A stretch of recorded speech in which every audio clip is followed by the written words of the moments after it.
Is this contract situation with Lamar Jackson starting to get extra weird?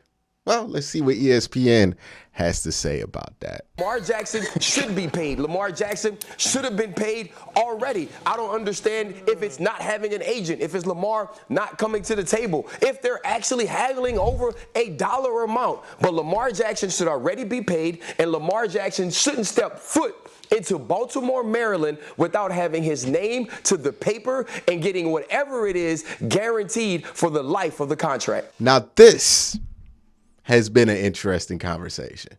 A conversation I think a lot of Raven fans don't want to have, judging on how they react whenever I bring this up. But this contract situation for Lamar Jackson is really weird. It is really weird. It's weird from the standpoint of it's not done yet, right? I'm not necessarily looking at this because his mom's his agent. I don't think this is a hard deal to broker. But I think this is weird from the team's perspective because Lamar should have been paid last year. He should have been paid what everybody else was.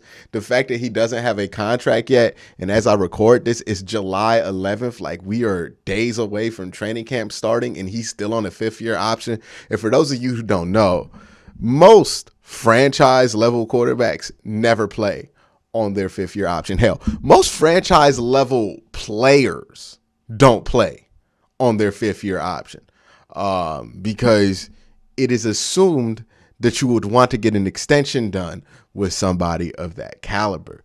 So while I don't think Lamar is going to sit out on camp, right? I think a lot of people are trying to push that button to see if there's going to be some intrigue come the end of the month with Lamar Jackson with this situation. And I don't think that's the date. I think Lamar, whether he has a contract or not, probably going to show up for camp and not hold out. Because, one, he has to be there to negotiate his own deal because he does not have an agent.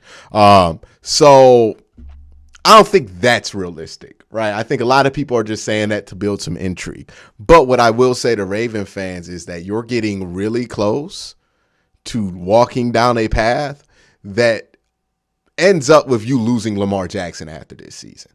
Because if Lamar Jackson gets into the regular season and he's playing in that fifth-year option, I think the odds raise dramatically that he's not going to play for the Ravens after that season is over. And he's going to ask for a trade or request out or make it hard for the Ravens to franchise tag him and think that they can keep him happily. I think that is something that would be made clear of by then. And the reason I say this is a lot of what I hear from Raven fans about this is, hey, they're going to make him go out there and prove it.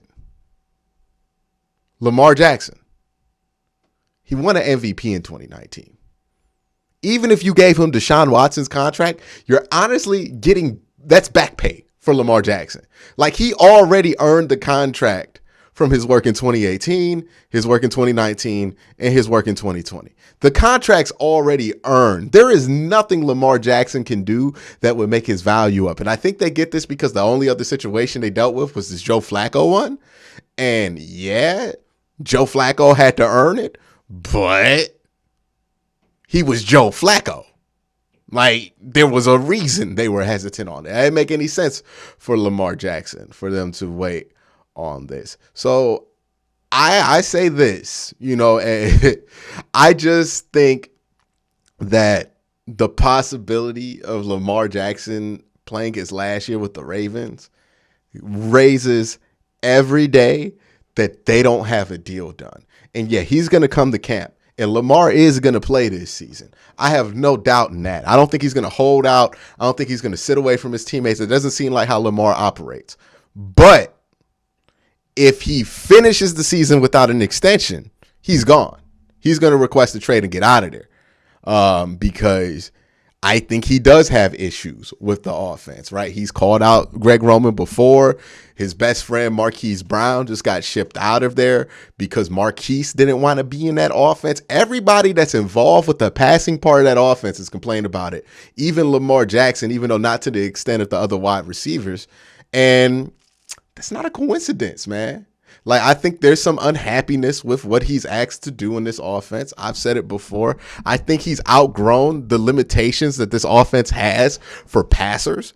And I think he would be better off getting out that offense, right? I think it's a lot like the Greg Williams defense where, yeah, it's great for young players and it's great for players who don't have a certain amount of potential, but you'll get more from those players like a Myles Garrett when they get away from Greg Williams, like a Aaron Donald when they get away from a Greg Williams, because that tends to unlock them and allow them to do more. I think Lamar Jackson is in that similar way.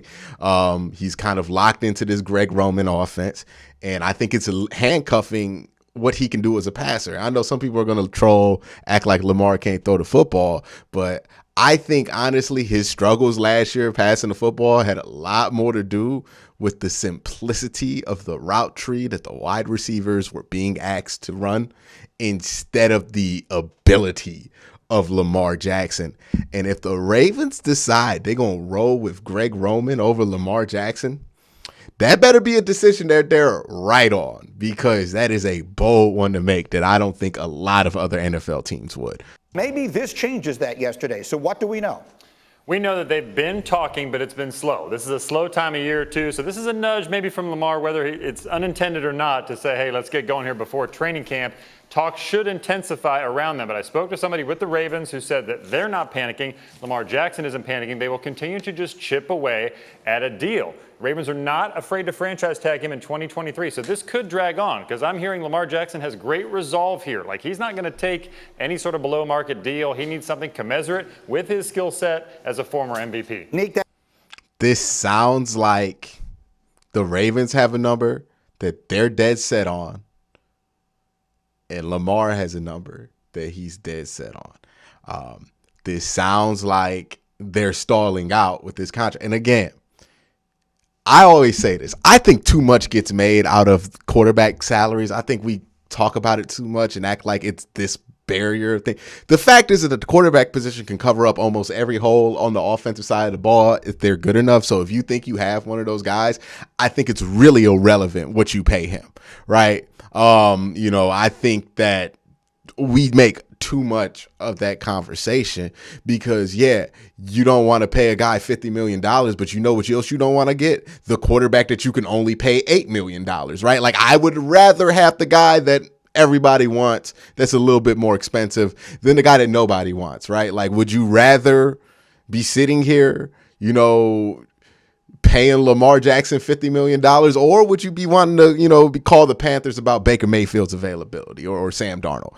Which position do you want to be in, right? So I think we make too much of this, but I think it's kind of weird if Lamar, let's say this deal ends up being close to what DeShaun Watson got, and Steve Bisciotti has been openly critical of that deal.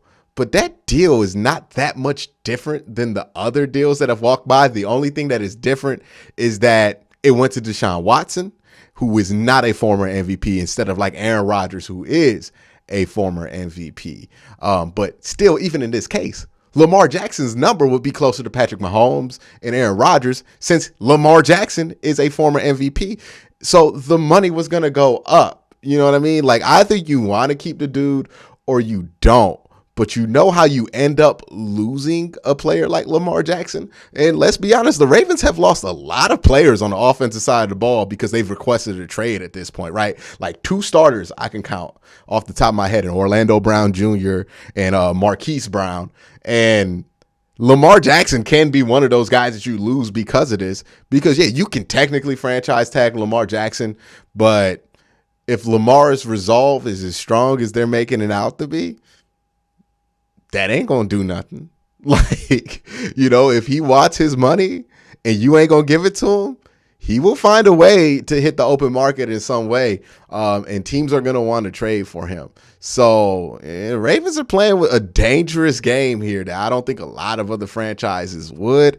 And I think this kind of shines a light that maybe the Ravens don't believe in Lamar Jackson as much as some other people outside the organization, because this doesn't make sense. Right? If you think DeShaun Watson is going to play the bulk of those 5 years in Cleveland and be around a top 7 quarterback like he has before, the deal Cleveland gave him makes sense. You can feel outraged about why DeShaun got that money. Like, that's a whole different conversation. But for the player on the field, yeah, that makes sense. So why doesn't it not make sense for Lamar Jackson? Like, there's a lot of weird stuff going on with this contract situation.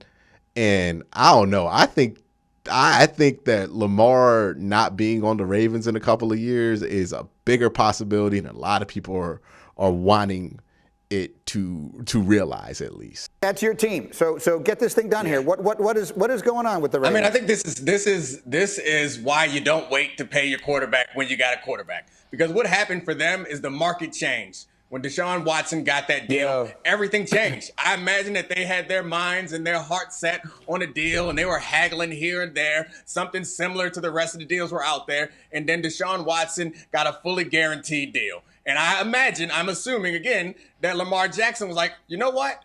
I'm just as good or better. I have an MVP. He don't got one of those. And also do not come with the baggage of 22 sexual assault allegations.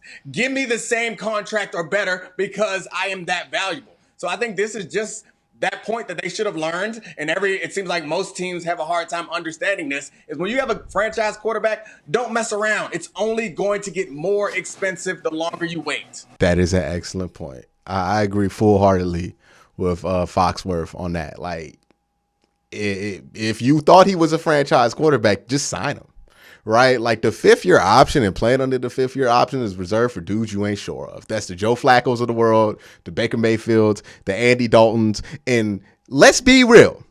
If you get to that fifth-year option year and you aren't absolutely sure about your quarterback, probably shouldn't give him that extension. Like, no matter what happens in that season, probably shouldn't. Because, yes, Joe Flacco won that Super Bowl. I don't believe it was his fifth-year option. I think it was in his fourth year of his contract, because I think he was not a first-round pick. But correct me if I'm wrong on that. And that was great. But they extended him after that year, paid him a bunch of money, and they never went back to the Super Bowl after that. It ended up being a mistake. Andy Dalton, obvious. Baker Mayfield did not get the extension, ended up being the right call. The Browns move on, and then they send him to the Panthers. They get an upgrade at quarterback, albeit with a ton of baggage, in DeShaun Watson, but they get an upgrade at quarterback. So my thing is, this isn't difficult to figure out. Either you want him or you don't. I don't know how we're at this point with Lamar Jackson when, he is a former MVP. And that does not mean nothing. He beat out like Patrick Mahomes that year to get that MVP. This wasn't one of those years where nobody played well and he won the MVP. It was a crazy race for the MVP that year, and he still won it. And I just don't know how, if you're the Ravens, you're sitting here wondering whether you should get this dude his money, or haggling or nickeling and diming him, or trying to make him take a deal under what DeShaun Watson got, because you really don't have a firm ground to argue that he shouldn't get more than DeShaun Watson, because, well, he's better than DeShaun Watson. Like, he has better accolades than DeShaun Watson. Same amount of playoff wins, more MVPs, obviously. And he's more, you could say he's multidimensional, right? Because he's been your leading rusher and he's been your leading passer over the last few years. So I don't understand what the Ravens are doing here. If I ran the Ravens, he would have just gotten his money. Maybe this is about the length of the contract, right? Because I have it hard to believe that giving Lamar Jackson $50 million a year is like this hand-rigging job. I think it's about the length, right? I think Ravens ownership might have bought into this narrative that Lamar's not going to be good as long as a guy like Joe Burrow's going to be good, because of the style that he plays. So they're trying to lowball him on the years. And I think that's where the issue is between this contract situation. But the Ravens are playing with fire because it's July. And if this deal gets to September, I wouldn't be surprised to see Lamar in Miami as early as next season. I really wouldn't. But that's just my thoughts on that. Let me know what y'all think in the comment section below. Y'all have a great day. Have a good night.